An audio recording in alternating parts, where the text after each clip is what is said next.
এদিকে নিজের সরকারি বাসভবনে নানা দেশের কূটনৈতিকদের সঙ্গে ঈদের শুভেচ্ছা বিনিময় করেছেন বিরোধী দলীয় নেতা শফিকুর রহমান। এ সময় সেখানে আসেন যুক্তরাষ্ট্র, যুক্তরাজ্য, ভারত ও চীনের রাষ্ট্রদূত এবং কূটনৈতিকরা। এ সময় জামায়াত আমির জানিয়েছেন, এর মধ্য দিয়ে দেশের সংস্কৃতির সঙ্গে পরিচিত হচ্ছেন বিদেশিরা। দ্বিপাক্ষিক সম্পর্কের ক্ষেত্রেও এই উদ্যোগ রাখবে বিশেষ ভূমিকা। এর আগে মিন্টো রোডের সরকারি বাসভবনে পতাকা উত্তোলন এবং বৃক্ষরোপণ করেন জামায়াত আমির।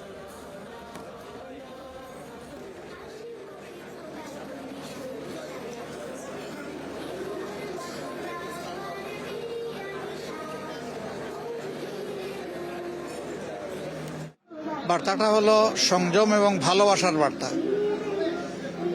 ঈদে যেমন আমরা বিভিন্ন জাতি ধর্মের লোকদেরকে নিয়ে এখানে বসতেছি। New phase in India-Bangladesh relationship will make our people more closely connected and will be an occasion for us to cherish.